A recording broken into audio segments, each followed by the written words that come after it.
YouTube, what is going on, guys, and welcome back to another video. Tonight we got another one from the author Unrule Lee. We do have our requests answered. We do have Disconnected Part 2. Stick around with me and deposit your soul coins, and let's get started.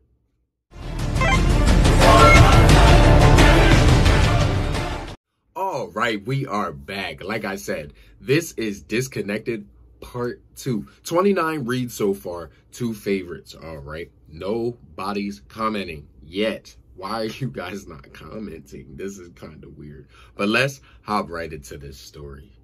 The gray sky loomed over the cemetery as rain gently fell. Nate stood at the edge of the grave, his eyes raw from crying and his face cold as the winter day. Nate remained still, his unbroken gaze centered on the coffin that held the body of his friend. For weeks, he had tried to get his head around the idea that Tommy would commit suicide, or the fact that, according to the police, he had hanged himself just after they had spoken online. He knew Tommy wasn't depressed. They spoke and played games daily. He would have mentioned it, surely. A tear slowly fell down Nate's cheek before he wiped it away quickly.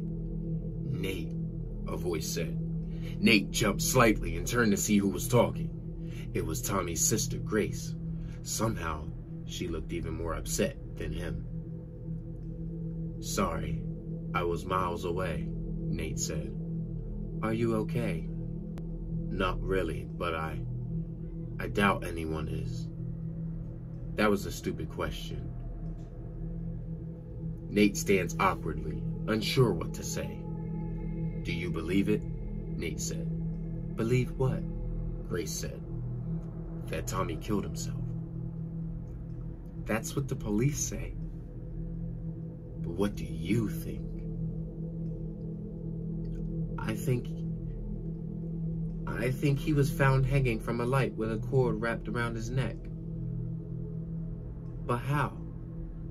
Grace looked at Nate as if he was crazy.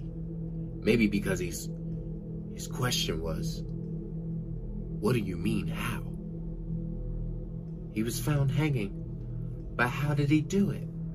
His chair was still at his desk, which is in the corner of the room, and his bed was too far away." Nate turned and looked directly into her eyes.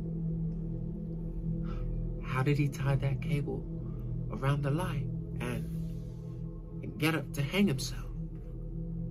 I don't think jumping up and down would have worked." Grace was silent, her face unreadable. "What do you think happened?" she said, her voice now serious, and she no longer looked upset. I don't know," Nate said. "But someone put him up there." "Listen," Grace looked around. "Come back to the house. We are having a wake. We can talk there." Grace walked away, leaving a glimmer of hope in Nate. Nate stood at the threshold of the house that his best friend once lived. He took a breath to steady himself and opened the door. The hallway had a few people talking. Nate moved into the living room, which held everyone from the funeral. Nate shuffled his way in, looking around for Grace, when Tommy's mom appeared at his side and wrapped her arms around him. "Nate, I'm so glad you made it," she said, tears slowly falling down her cheek. "Thanks. Do you? Tommy will be so glad you came." "I wouldn't miss it." Of course you wouldn't. I'm so glad you were friends with him." She gave a sob, and Nate could smell the wine on her breath. Her husband, Tommy's dad, came over. "Come on, Glenda. Tommy wouldn't want us to be upset." "All right, Nate. How are you?" he said. "I'm okay. Thanks, Mr. Nate said. "To hell with Mr. It's Michael." "Dad." Grace spotted them and came over. "Can I talk to Nate, please?" "Sure. Come on, love." Michael led his wife away and sat her on the sofa. Grace grabbed Nate's hand and led him through the crowd and into the kitchen that was empty. Dozens of wine, vodka, and beer bottles filled the counters, with even more crates on the floor. "Your family knows how to mourn," Nate said. Grace ignored him. Tell me what happened when you talked to Tommy last. We had been playing zombies, but his controller kept disconnecting, and he was always dying early. He threw his remote across the room and went offline, Nate said, making sure to remember his last conversation with Tommy. Grace leaned in, interested. Did he break the controller? Nate had to think. No. He said it was fine. What does the controller have to do with this? Nate said. I found him after he hanged himself. I heard something from his room and I opened his door and he was just there hanging. Her words catch in her throat. Nate puts a hand on her shoulder and Grace smiles at him. He was hanging there, Grace resumed. But when I opened the door, I could have sworn that controller was floating and it fell onto the bed when I came in. It took Nate a few seconds to register what Grace had told him. You think his controller did this? Nate said.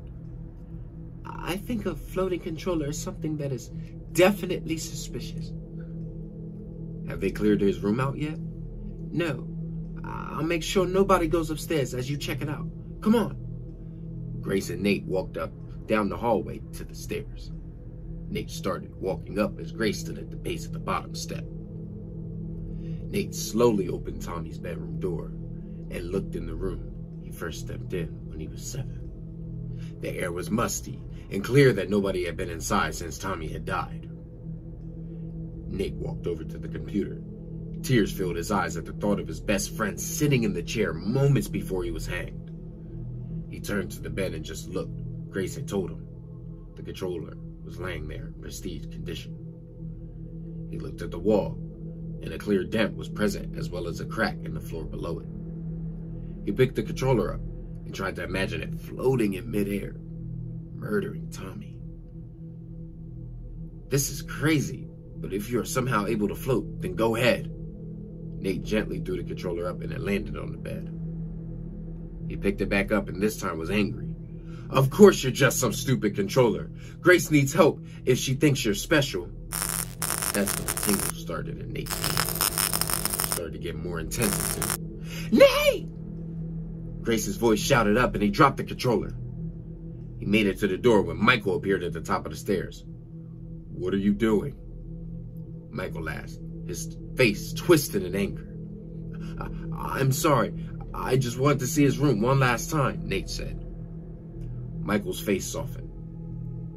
Of course you did. Let's go downstairs. Glenda doesn't like anybody going near the room.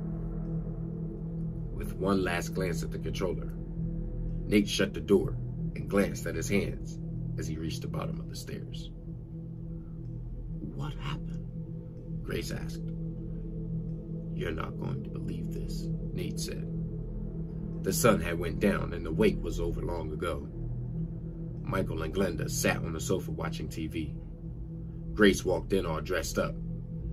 I'm going out, she said. Where are you off to at this time? Michael said. I'm just meeting with Nate. I won't be long. Grace left with a close of the front door. Nate must be upset. He was in Tommy's room this afternoon, Michael said. What? Glenda shouted. No! He better not have messed it up! She jumped up and ran for the stairs. Honey, wait, Michael said, but she was already halfway upstairs. She quickly entered Tommy's room and looked around, inspecting every inch until she sat on the bed. Oh, Tommy, she said, and picked up his controller and squeezed it as if she was hugging her son. That's when her arms tangled until her whole body was electric. Glenda threw the remote in the corner and tried to stand up, but the shock had left her stunned. The remote raised up in the air and flew towards her, smashing her in the face. Her nose exploded in blood as the controller came back, and the handle jabbed her in the eye with enough force to dislodge it from her skull. Glenda screamed as the controller repeatedly smashed itself into her skull until it cracked inward, leaving her brain flopping to the side. Michael, after hearing the scream, had rushed upstairs to witness the final fatal blow. Oh shit! he yelled as he ran from the room. The controller followed and caught up to him by the stairs. It smashed into the back of his head, stopping him, forcing him to turn around. The controller once again flew at him, and one handle entered his mouth and started forcing itself down his throat. Michael Troy tried to pull it out as his teeth cracked, but is unable to. The controller slowly makes its way deeper into his mouth as vomit squirts around the side of it, out of Michael's mouth, which slowly turns into blood. Stumbling, he gets to the stairs, but falls down them, his neck snapping on the bottom step. The controller slowly making his way out of the dead man's mouth and back upstairs onto the bed. To be continued. Guys, there you have it, man. Oh my goodness, bro.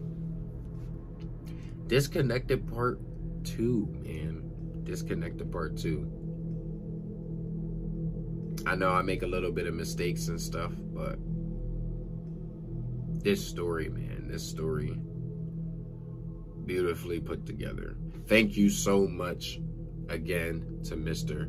Unrule Lee. You are, again, a genius when it comes to the writing. Guys, if you enjoyed this video, you already know what to do. Don't be afraid to hover and haunt that like button. Subscribe today to become part of the Soul Gang Team Nephilim. Let's get it. Tap that notification bell to know each and every time that I'm uploading these videos. And guys, remember, to be good at the game, you gotta kill with skill. And until our next nightmare, guys.